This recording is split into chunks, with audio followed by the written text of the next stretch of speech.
Surgeons operating, a familiar sight for us, common even, but we're in the heart of rural India, far away from the modern amenities of a big city, and getting there requires a huge amount of effort. It all begins in Delhi.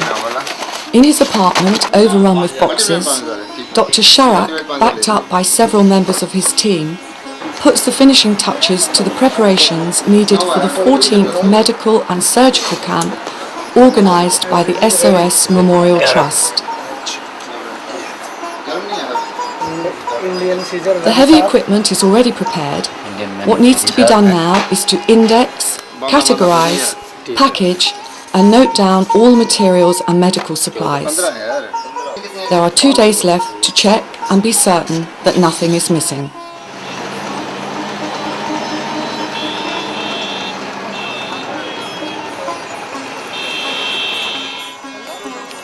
Saturday the 28th of October. Everyone is gathered. The team, coming from Kashmir, Agra or simply from Delhi, comes together again to help the most destitute. The camp will last for 1 week. The first stage of the journey is a nighttime crossing on the Magadh Express, the train linking Delhi with Mirzapur.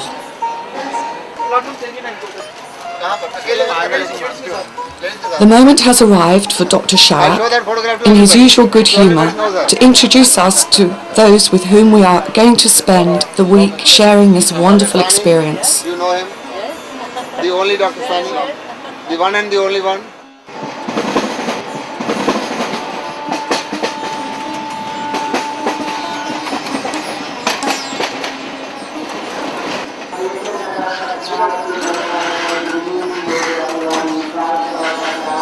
"12 hours later, Mirzapur station. In the beginning, the SOS Memorial Trust only succeeded in bringing together around 15 people to manage the camps.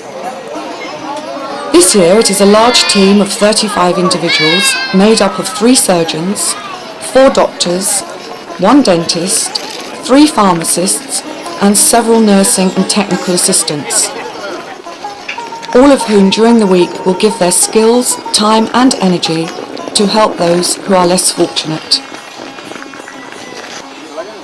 Now it's time to find the ashram of Hans Baba, situated some 18 kilometres away, around 3/4 of an hour by road. An ashram is of course a spiritual centre built around a sage, but the majority of ashrams also play an important social role. This is where the temporary hospital clinic will be set up. The team has hardly arrived, but there are people already waiting while we unload the first lot of equipment, which has been loaned by the region. In fact, the local authorities, aware of the important help that the camp represents for the area, have put at the team's disposition the heavy and bulky equipment needed, thus also helping a little with the transportation costs. Attentive to everything, Dr. Charak supervises the installation.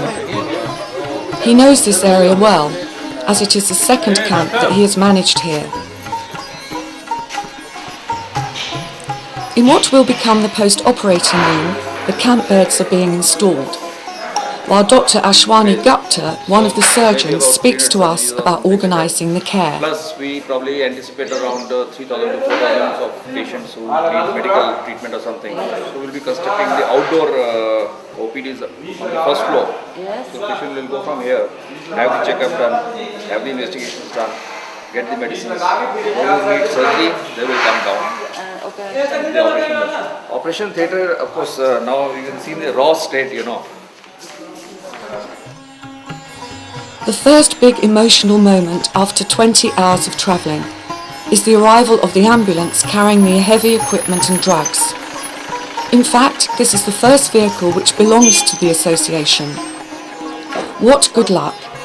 Impressed by the work carried out by Doctor Charak and his team, the Rotary Club decided to donate this ambulance. It is a precious help in transporting the equipment, of course, but also in transferring the patients from the villages to the campsite. Sir, could you briefly tell us who is the founder of this trust and under what circumstances it was found? Okay. The life of Sri Onkar Singh is the inspiration behind starting this trust.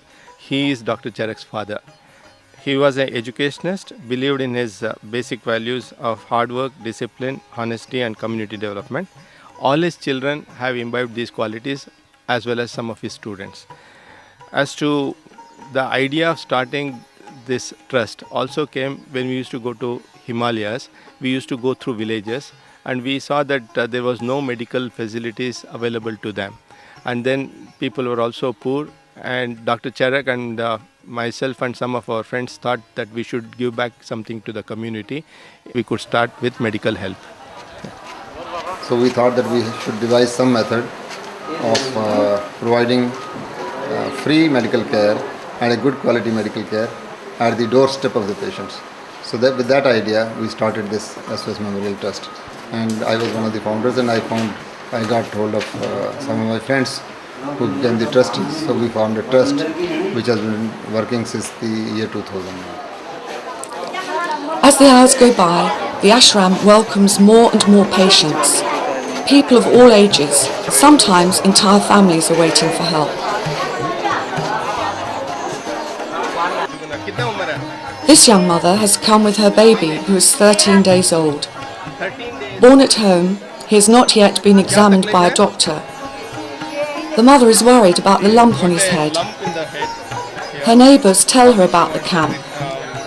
An opportunity to see a good doctor is more than she dare hope for, and she rushes to the camp, hoping to be reassured. The wait is long, but everybody is ready to wait for however long it takes. They wait quietly and with dignity. An admission form is required, and then the way is open to see a doctor.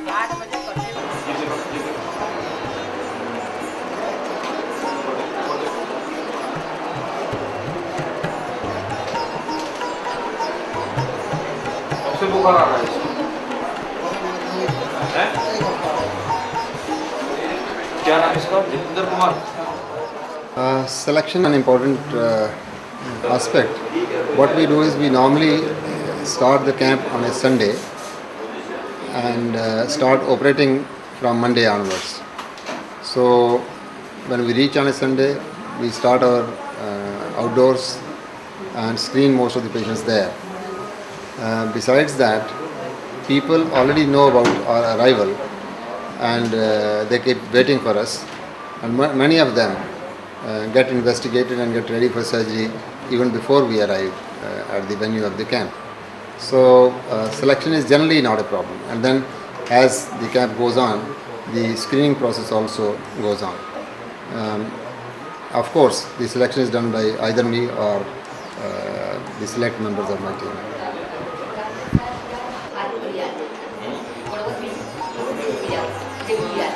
The operation is decided, and the next step is to set up records. Because even here in this humanitarian camp, normal administrative procedures cannot be neglected.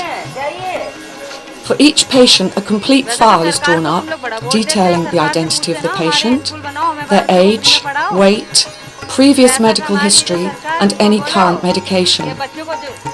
The patient is advised of his or her operation and the possible risks involved. The patient's consent is compulsory, and in this rural area where illiteracy is high, this consent is sometimes given in a very unorthodox way. The final stage, armed with their admission form, the patients wait in the pre-operating room. Behind this door, the operating room.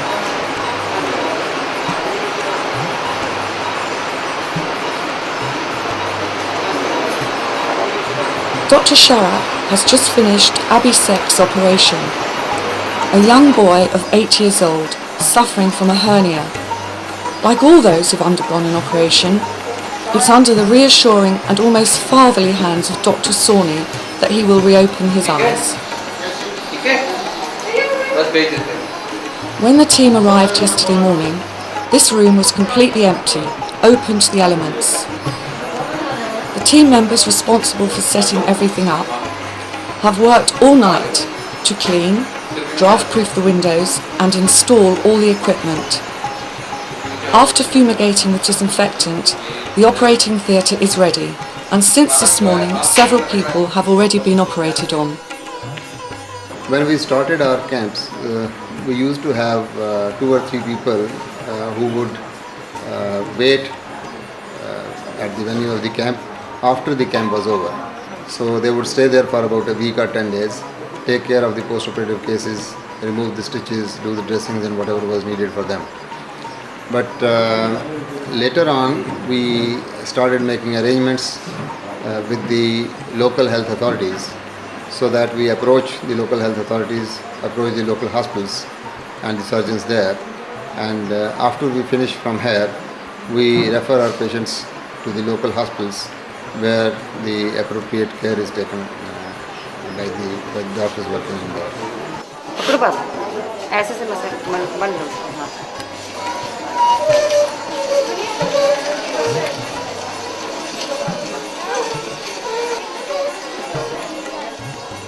In such little time, the refectory at the ashram has become a hospital, being able to accommodate around 50 people. Already very busy, we again meet Abhisek, now completely awake.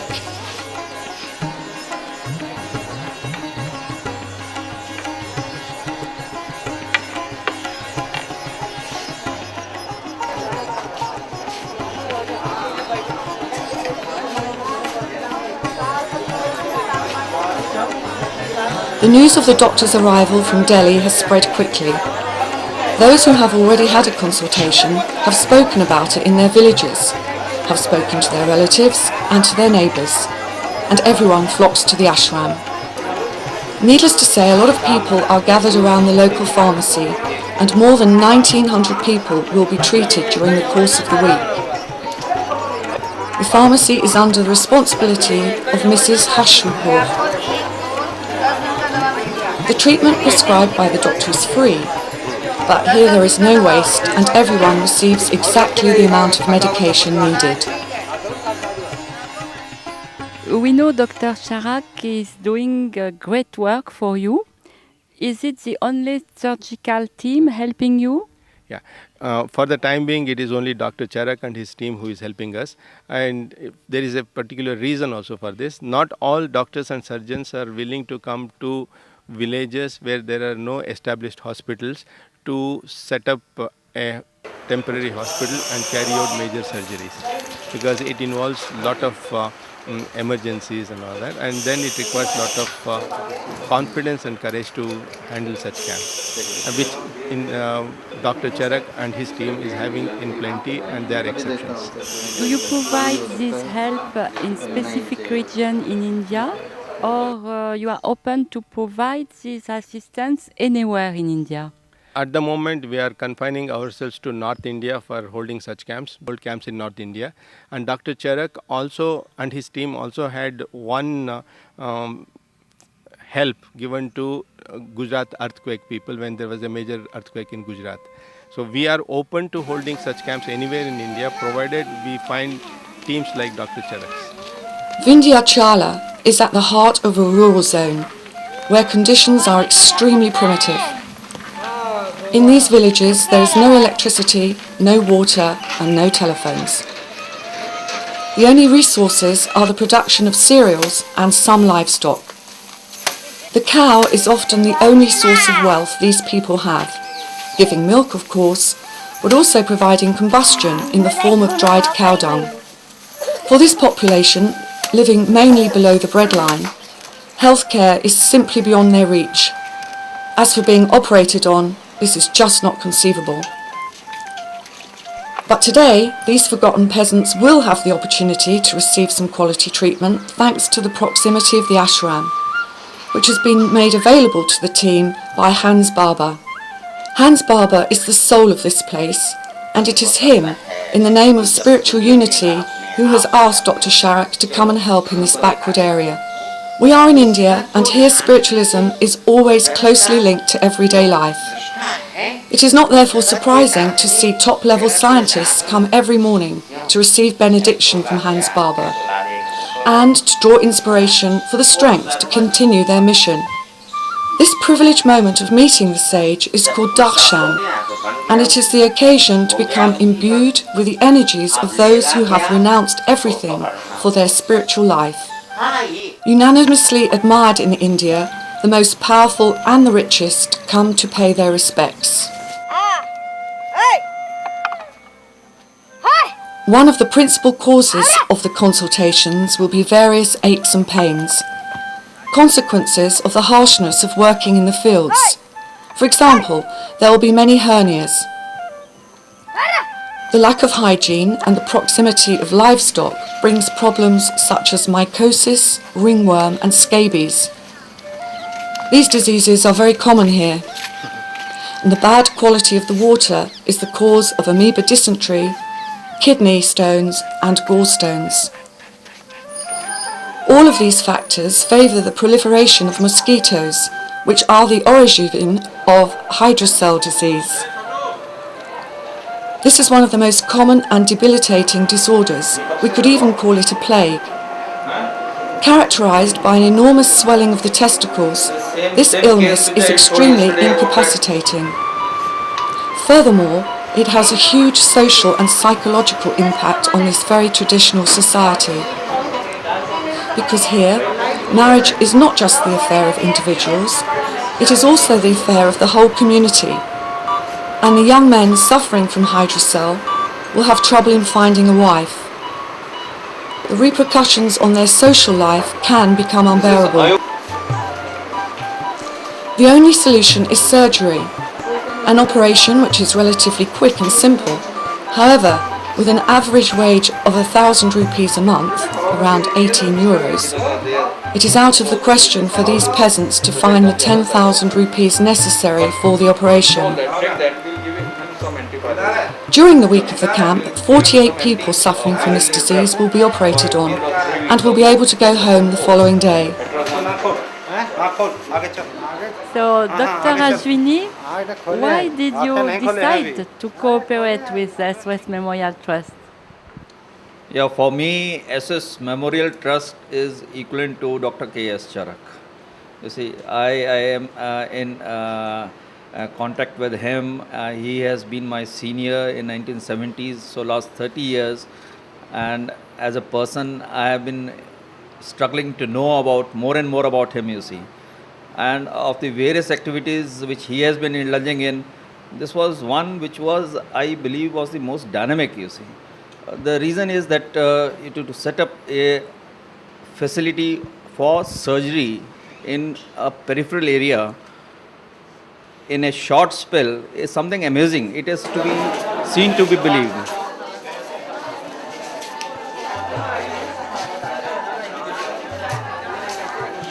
What is the criteria for selecting a patient for surgery? We are generally doing the patients who do not need any prolonged post-operative follow-up. We are doing cases mainly belonging to the area of general surgery and some gynecological cases and a little bit of pediatric surgery also. Generally anybody who comes to us if we have time enough for them, we operate on them. So we only see that the post-operative care, we should be able to provide the appropriate post-operative care. So if there is any chance of a prolonged post-operative recovery, we try to send these patients to better centers outside.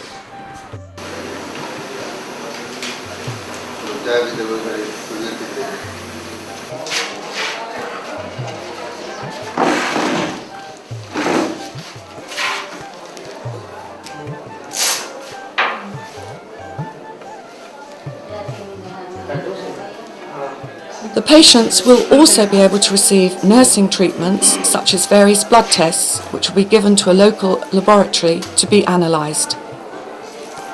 All of this comes at a price, of course. The pharmacy budget is already sizable, but to this has to be added all the other items such as syringes, compresses, sutures and all the other necessary items for a surgical operation. All of these purchases will in the end represent a sum of around 250,000 rupees for the SOS Memorial Trust. This is the equivalent of around 4,000 euros, a huge sum in India.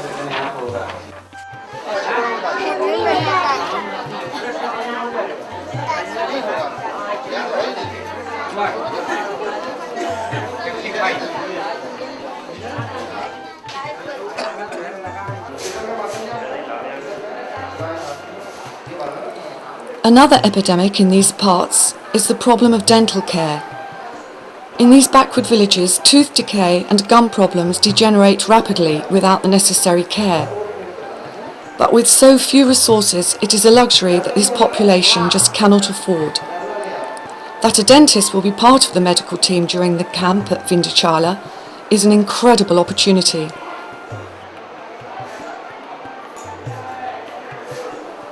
In 6 days, 141 patients will be treated by Dr. Kanjit Singh. Unfortunately for many, the damage is too far gone and the only solution is to extract the tooth.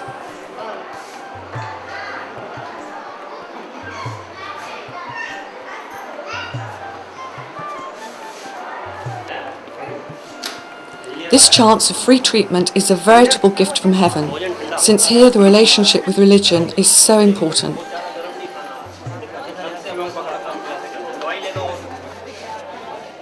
80 years, he is having some problem in the nerves which has incapacitated his movement, and somebody told that there is a camp here and good doctors from Delhi have come, so as such he is here to get the treatment.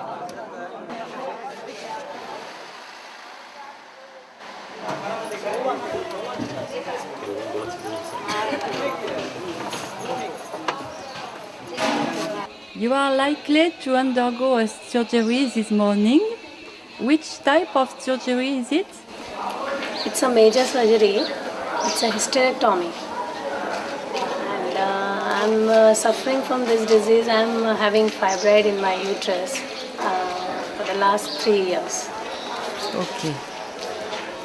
That's why. And I heard that you are coming from Mumbai, which is very far from here. Why do you choose to come so far to get your surgery in a camp? Actually, I have full faith and confidence in Doctor Charak. That's why I came here. And how do you feel now before your operation? It is perfectly all right. You are not anxious? No.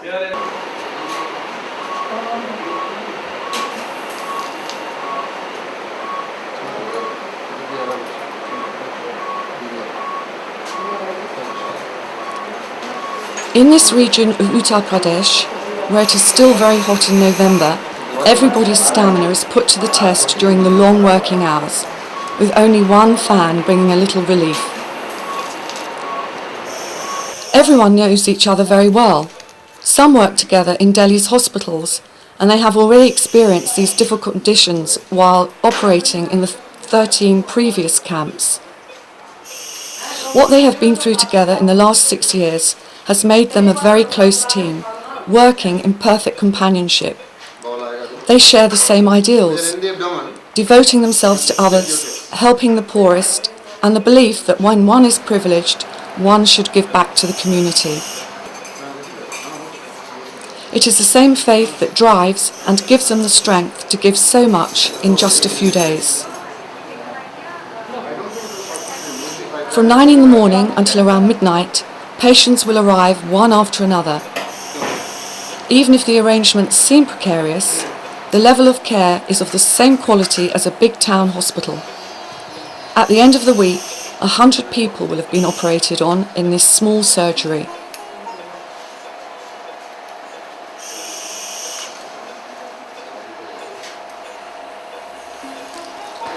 The Western world is not totally absent. In effect, part of the equipment needed was donated in 2002 by the St. George Clinic in Nice and transported to India thanks to a collection made in the Nice area. A German company has also been involved. Karl Storz has generally donated coloscopy instruments.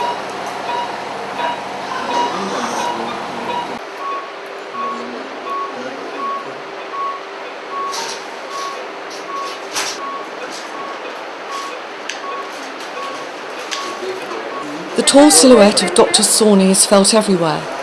He is the only anaesthetist, calm and reassuring, always there and kindly attentive when each patient regains consciousness.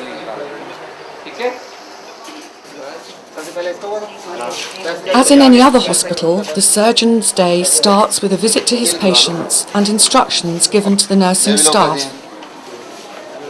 The most serious operations are of course done in the first few days in order to ensure post-operative care.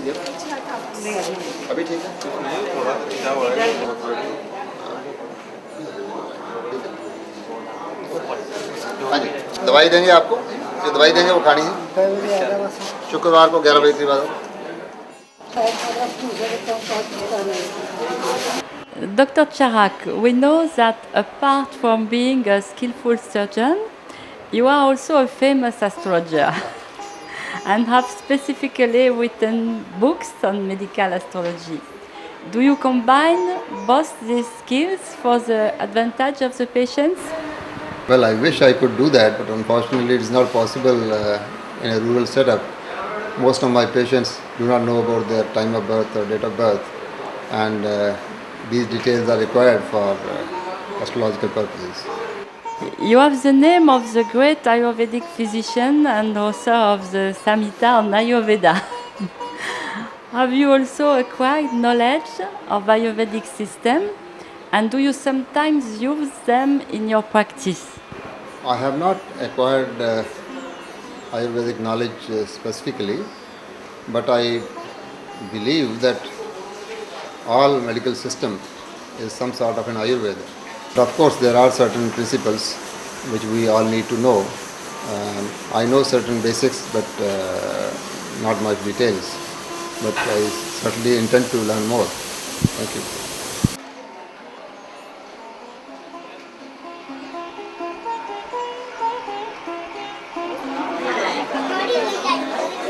We are amongst some of the poorest villages, poorer than you would think to see their colourful saris. To come and see the doctor, they are wearing their best saris. Here, even the poorest give a lot of thought to their appearance. The women are beautiful, their hair has been done with great care, and they have the natural grace that we associate with Indian women.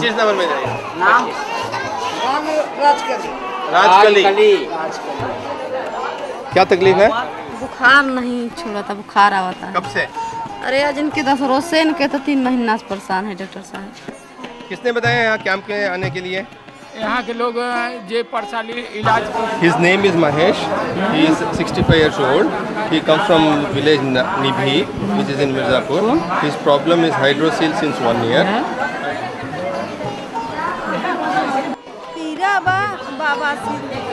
She is having a problem like piles, and she is having chest pain, and she has been given medicine.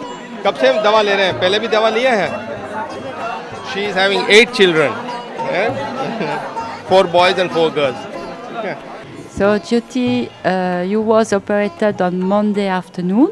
We are now Thursday, so about 72 hours after surgery, and you seem to feel very well. Yeah.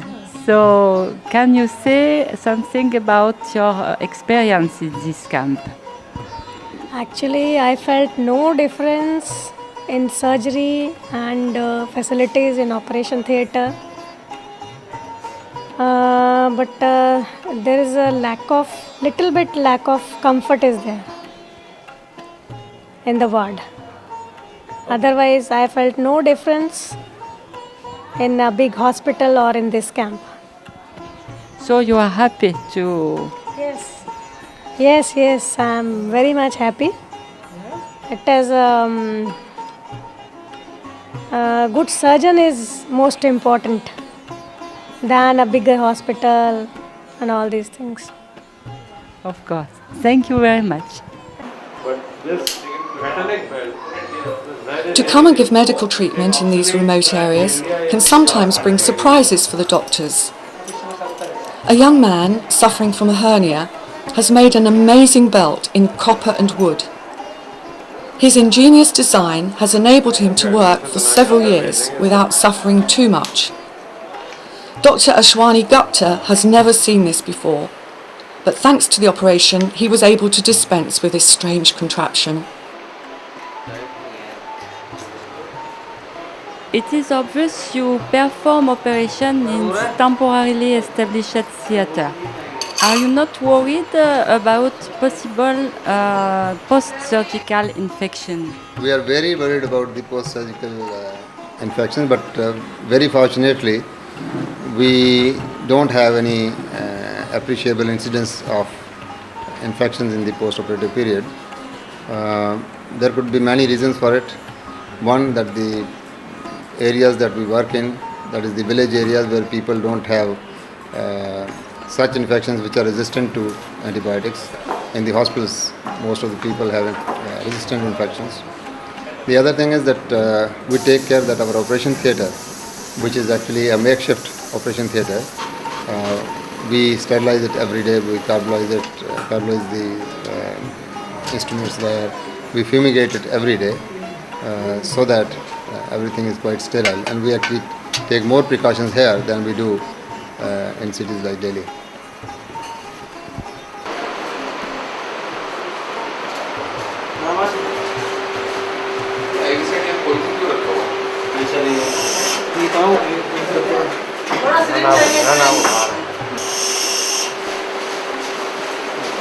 नाम क्या है? जैसिलिया। जैसिलिया कब से तकलीफ है आपको? Guard है हाथ ना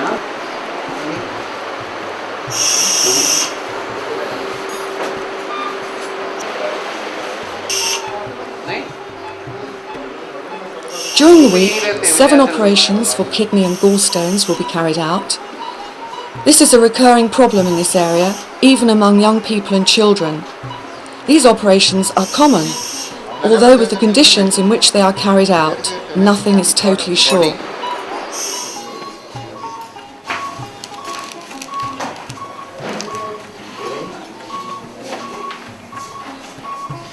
A cool head and a lot of training is needed to cope in these situations. Power cuts are one of the biggest problems in India. They happen frequently and severely test both man and machine. During the last 6 years, do you recollect any particular case which gave you anxious moments? Well, you see, we have had patients who took longer to recover from anesthesia or whose post-operative course was turbulent, but we've been very lucky, and almost all the patients have fully recovered after our surgery during the past almost more than 6 years now. What I normally take it to be is that this is God's work, and God takes care of our patients. So we submit to the God Almighty, and we presume that He is the one who is, responsible for our success. We are very fortunate that God has given us this opportunity to do His work, and we are doing it with all humility that is there with us.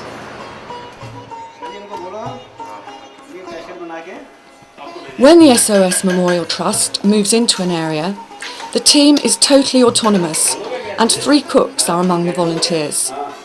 The rice and flour is donated by Mrs. Kashula, Doctor Charak's mother, where it comes from her own fields.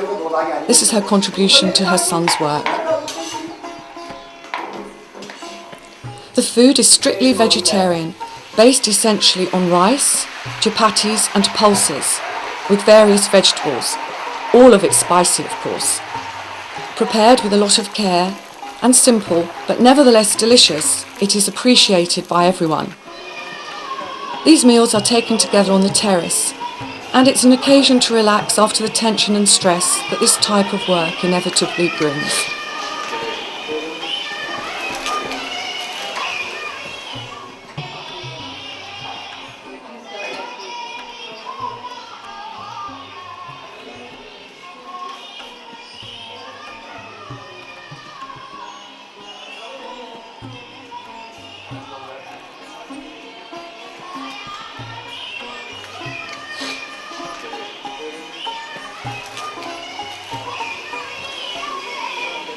Do you receive any assistance, financial or otherwise, for these camps from the government, or you depend completely on donation received? Till date, we have not received any financial assistance from the government, and it is only donations received from friends and well-wishers that we are managing these camps. We get help from local community youth clubs and all that.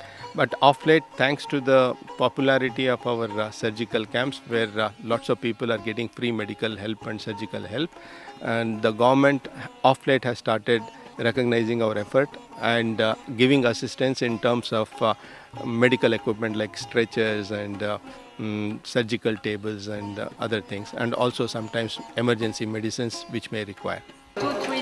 For the family of this young man, the arrival of the medical team is seen as a true miracle, since both of his sisters were operated on this week. One of them had her gallbladder removed and the other had hemorrhoids.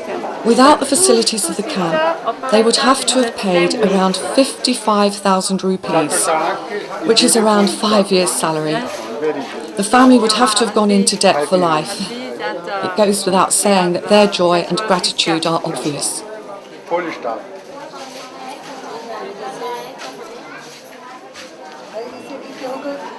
The end of the camp is nearing. All of the beds are at present occupied. During these 5 days, around 100 operations have been carried out. Many hydrocele, of course, but also 3 gallstones, 4 kidney stone extractions, 1 hysterectomy, 21 hernias and 1 hemorrhoid. This time, 2 cases are unusual. A young girl of 12 years old, operated on by Dr. Ashwani Gupta, is suffering from a rare ovarian tumour, an enormous cyst which reveals pieces of bone and hair. Secondly, there is a little girl of 4 suffering from meningocele. Both of them are treated with success, and the gratitude of the families is apparent. Have you any plans for expanding your activities in the future? Yeah, we are planning that after having taken the experience of holding camps for 14 times now, that we should have a base hospital wherein we have basic infrastructure of medical and surgical equipment being there, and maybe about 40 to 50 wards, and regularly we invite professional and senior surgeons and doctors, not only from India, also from abroad, who could possibly spend their time to serve the need of the poor and people of rural India. The last night at the ashram, while some patients are still sleeping in the recovery room, the time has come for the team to look back over their last 6 days together. Each camp brings its own experiences and special cases. Here we'll have to devise some method, but this place again has some Everyone freely gives their opinion, expresses their doubts or concerns, and makes suggestions. In this way, improvements can be made camp after camp to ensure the efficiency of the team and the quality of care given to the patients. As for the arrival of the camp, the team members responsible for the logistics will spend the night sorting, tidying, packing and once more checking all the equipment. Tomorrow everything will be loaded onto the ambulance and it will make its way back to Delhi. The specialised work of the doctors is of course enormously important, and we could be tempted to just focus solely on this aspect. However, the contribution of all the volunteers is very important. The work of those responsible for the installation, the administration, the reception and management of the patients, even if it is less spectacular, is nevertheless essential, and without them the camps could not exist. Everyone, doctors, nurses and all the others are closely linked by their willingness to help, and no hierarchy is felt in the group. The team is a veritable entity united in the service of the poor. This humanitarian undertaking is not just limited to the period of the camps. A lot of effort is required before and after. To succeed in caring for so many people in such a short time and in such precarious conditions is not a miracle. It is the fruition of everyone's hard work and commitment, all of which has been given so freely. Thank you, sir, for your cooperation in answering our questions. Could you give a brief message to the viewer of this documentary? Thank you, ma'am. Ours is a small organization and we don't have office of our trust, and all of us are doing free service for this cause of humanity. And this trust was formed in the year 2000, and so far we have held 14 camps wherein we have conducted successfully more than 950 surgeries, and more than 20,000 people have been given with free diagnosis and medicines. But we look forward to friends like you to join our trust and build it up to a much bigger organization which could become a super specialty hospital, including we plan to have it. Thank you. The time to leave has arrived. In everyone's minds, feelings are mixed. Joy at having accomplished so much, and sadness at having to leave after sharing such emotional days. But in the hearts of everyone, it is hope that predominates, because in 1 year's time, the ambulance will be coming back, and for the villagers, a symbol once more of the gift from heaven, the medical team.